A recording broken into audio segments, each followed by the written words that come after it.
Man, it was a good weekend for the Beavers and the Seahawks. How was Thanksgiving, man? Thanksgiving was great. Well, had a great day. We've got a lot ahead coming up on Sports Sunday, coming at you in about 20 seconds.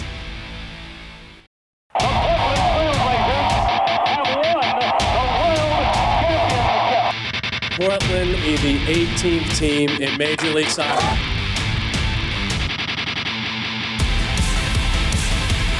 It's the City of Portland's championship. It is great to be home.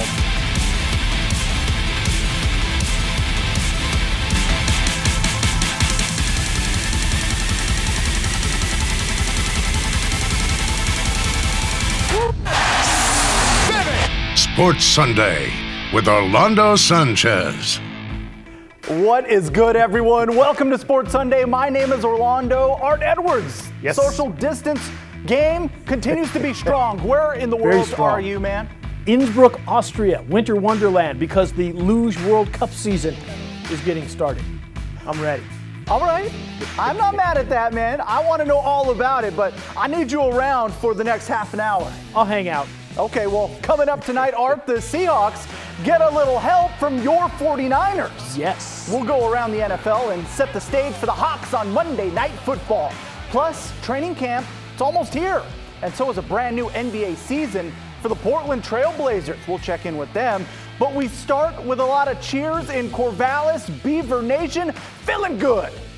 And if for some reason you missed it, here's why. Now they're going to lateral it a couple of times. They have the first down and the ball fumbled. The Beavers recover, and the Beavers have won the rivalry game. Alex Austin on the fumble recovery. The clock runs out. The Beavers have won the rivalry game. Final score, Oregon State 41, Oregon 38. Jubilation, as Darryl once said, memorably Bedlam. There are no fans to rush onto the field, but if the cutouts could come to life, they would. The Beavers in a thriller. Another unforgettable moment in the 124th game in this rivalry. Brought to you by the legendary Mike Parker on the mic, as Oregon State stunned Oregon 41-38 on Friday night.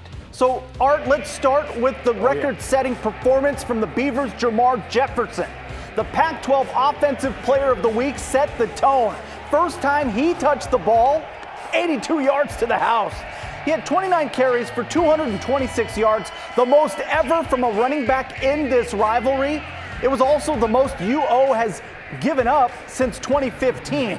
So, Art, what'd you think about Jefferson's performance, and what will you remember most about it? Well, first, the performance was sensational, and then, beyond that, no one can stop the guy. I mean, just keep giving him the ball all of the time because he can't be stopped.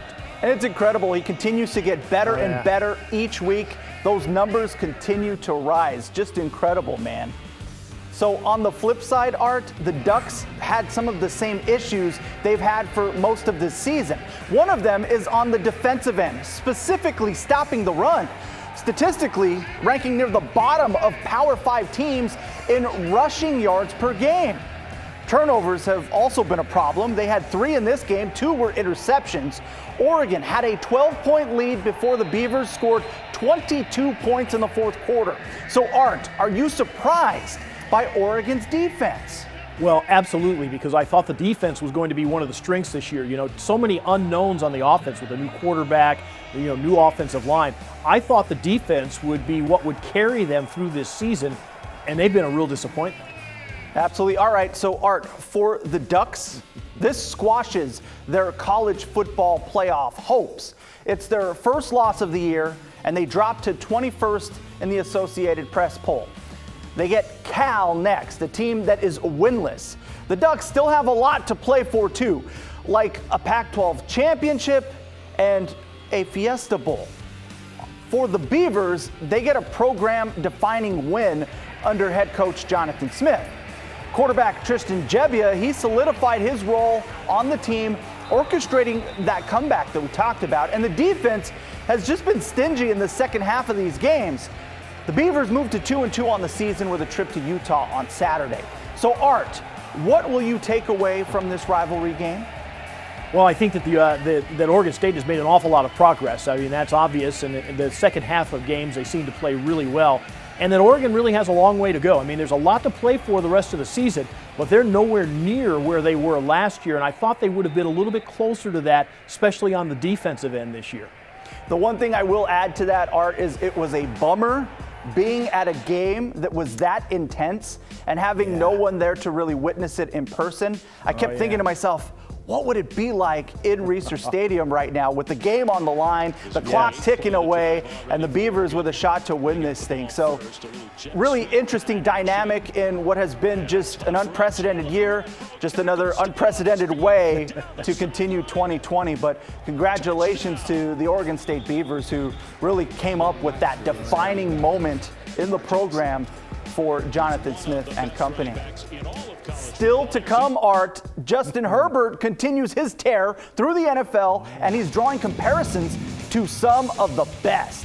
But could the Chargers upset the Bills? And the most anticipated game of the day, that was in Tampa. Mahomes and the Chiefs visiting Brady and the Bucs. More Sports Sunday still to come.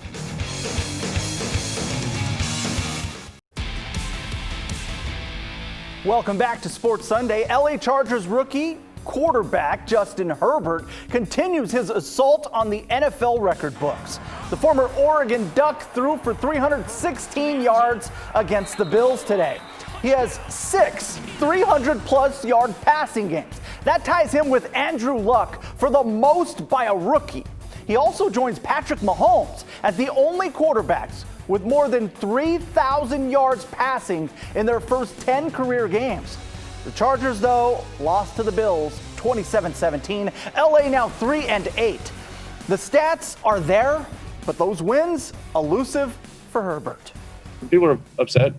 Losing stuff is never easy, and a game like that, it's always tough. So guys are obviously upset by the loss, but we're not going to let them beat us twice. The Chargers host the Patriots next weekend. All right, it was a good day for the Seattle Seahawks, taking sole possession of first place in the NFC West, and they didn't even have to play a game today. We'll get to how that happened in a moment, Art. But the Seahawks, they play on Monday night at Philadelphia.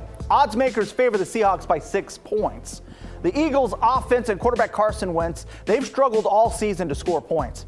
Seattle has a golden opportunity to make a legitimate run at the top spot in the NFC, playing 4 straight games against teams with losing records. You want a schedule like that, right, Art? Yeah, when you're playing football? Yeah, I do. Absolutely. Okay, Art, let's go around the NFL driven by Hyundai. The Seahawks entered the day in second place in the race for the NFC West title. Not bad. Nope, well, the first place Rams hosting the 49ers. Art Edwards 49ers, and this one came down to the final play. Robbie Gould wins it from 42 yards out. San Francisco takes it 23-20, so the Rams fall to 7-4. The win by the Seahawks tomorrow night will put them on top of the division all alone. Art, do you think, or who do you think will win the NFC West? Well, I kind of hate to say it because I'm a 49er fan, but I think it's going to be Seattle. I think maybe the defense is going to come around, and the offense is obviously great. So I think it's going to be Seattle. And they have a chance with an easy schedule ahead to really create some distance there, man. Absolutely. Hey, on the other side of the country, the Arizona Cardinals, they got to make the trip to Massachusetts, visiting the Patriots in Foxborough. Battle of Heisman Trophy winners, #1 picks as well, Kyler Murray and Cam Newton. I tell you what, this guy did the job for the Patriots, one of the running backs. Nice touchdown run. The Patriots win at 20-17 despite a subpar game from Cam Newton. Patriots keep their playoff hopes alive. Orlando, do they make it to the postseason again? Man, it's hard to count them out. Newton needs to play better, but they also have a couple of favorable matches, including a date with the Jets. So they're in this, but they've got to go through their division to get it. If they win out, they're getting in. Oh, yeah. All right, let's head down to Tampa Bay. Tom Brady and the Bucs hosting the Chiefs. And this was a wild one. All Tyreek Hill in the first half. He had more than 200 yards receiving in the first quarter. He finished the day with 269 yards, 3 touchdowns. Oh, yeah, and the guy that was throwing those passes, Patrick Mahomes, 462 yards, 3 TD passes. The Chiefs hold on to beat Tampa Bay 27-24. Kansas City 10-1. Tampa Bay 7-5. So, Art, are the Chiefs the best team in the AFC? Yeah, no doubt about it. Even better than Pittsburgh, even though Pittsburgh's undefeated. It's the Chiefs. Ooh. No doubt. Yes, no doubt. Hey, we're going to move on from Florida to the nation's midsection. The Indianapolis Colts hosting division rival Tennessee. Once again, it was the Derrick Henry show for the Titans. Just give that guy the ball all the time. He gets it on the edge. This isn't really a run, even though he tossed it to him, but it was a lateral. So that's a run.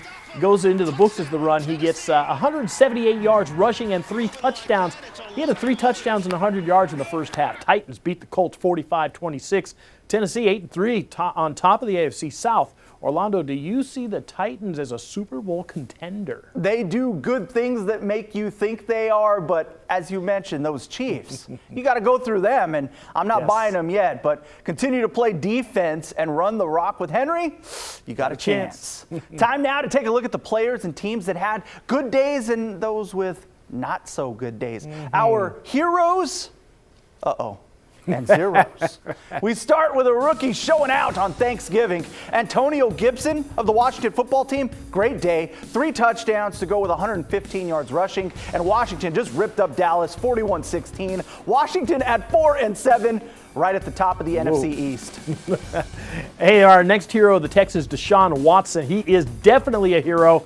A monster day on Thanksgiving as well. He threw 4 touchdown passes in the Texans' 41-25 win over Detroit. Texans and the Lions both 4-7. Detroit fired their head coach after this game. That's not good. Not good. Well, speaking of not good, our first zero, the Las Vegas Raiders. They were awful against the Falcons. Derek Carr, miserable day, fumbled the ball away 3 times, delivering a pick 6, and the Falcons beat the Raiders 43-6. Wow. Up next, hey, this is our favorite in the that's the perfect column. picture. What? Yep, that's Sam Darnold. Sam. They're 0 for the 2020 season, those Jets. No. Fell to the Dolphins 20-3. Sam Darnold threw 2 interceptions. Miami's now 7-4, trying to get into the playoffs. Jets 0-11, and on the way to the #1 pick. Well, finally, we have the Saints and Broncos. The Broncos had no quarterbacks because of COVID-19. So they had to go with Kendall Hinton. He last played quarterback in college. He's a wide receiver. Yeah. Well, he completed 1 pass, and he threw 2 interceptions. So the Broncos completed more interceptions than passes. Well, the Saints' Taysom Hill, he wasn't a whole lot better. 78 yards passing and an interception, but the Saints smoked him 31-3. A lot of zeros this week, man. A lot of zeros. All right, we'll try and get better at the heroes next week. Let's hope, yeah. Well, coming up next, the Blazers' preseason schedule is out. Games tip off in less than 2 weeks. Here we go, Art. Woo-hoo. So let's hear from some of the newest members of the roster with training camp just around the corner.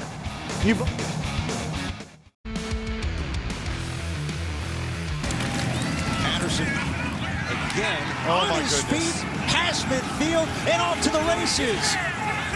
Jaret Patterson, how about touchdown number 8? And maybe the toughest one of all for 65 yards.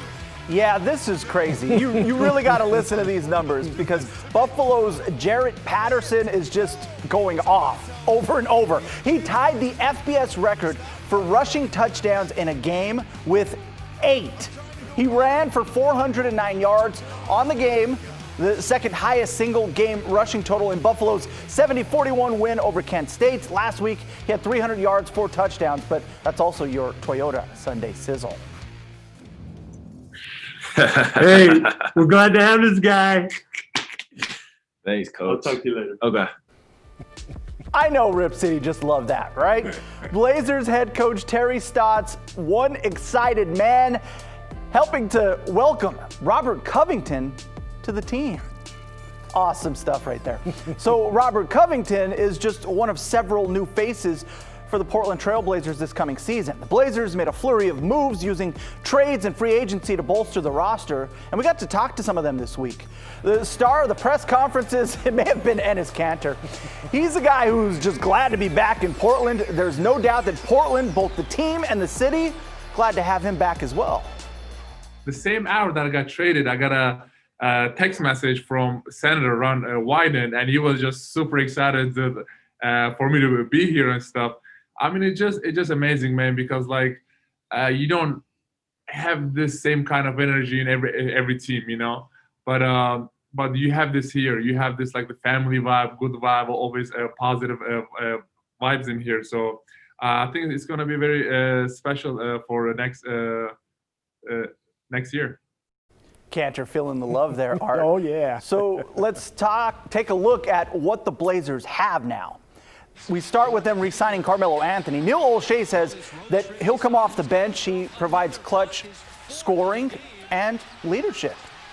Yeah, Portland also gets Enes Kanter, as we know, back by way of a trade. He was huge in the Blazers' playoff run in 2019. We're going to see if some of that playoff magic still exists. Yeah, he gives Jusuf Nurkic some relief also. Oh, yeah. So we know that the Blazers struggled on defense, and they made moves to change that, starting with this man, Robert Covington. He's known as a defensive stopper who can also knock down the three.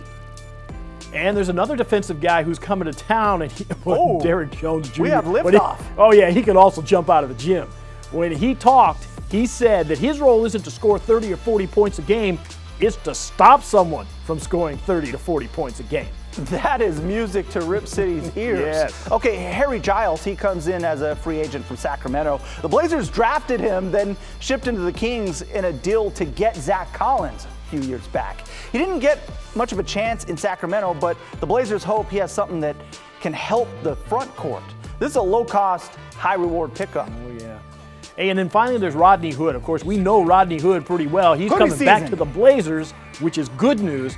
Neil Olshey said that he's good to go for the start of the season after he tore an Achilles. He was having his best year statistically when he got hurt. Overall, Orlando, do you like what the Blazers did? Absolutely. I know the Blazers have had a lot of criticism for their lack of off-season moves or what they have done, but this really fits the needs. And specifically picking up a guy in Robert Covington, that's where they really pick things up. And for Blazers fans, this is someone they've been clamoring for a couple of years now. Not just the type of player, but him in particular.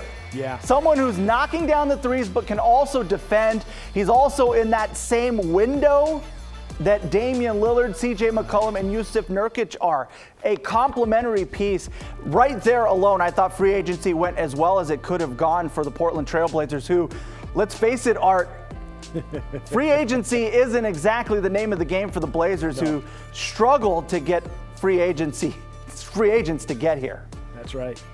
So the Blazers will play 4 preseason games, 2 at home, 2 on the road, December 11th and 13th against Sacramento at the Moda Center, then 2 on the road in Denver on the 16th and 18th of December. Regular season starts December 22nd. We'll be right back. Art, did you make it back from Austria? I made it back. It's good to see you again, man. Nice work tonight as usual. I think you're going to enjoy this. We leave you with the plays of the week. Ball ready, it's go time. Lights, camera, action, showtime. The heart of a champion, my opponents hate it. The throne is for the taking, so close I can taste it like. It's Sarah Fuller. Happy Thanksgiving. What a day. What a day in college football. Ugly ball in the world right here. Kahina Pau. And the Mike Cell open left wing. Another one. Oh, my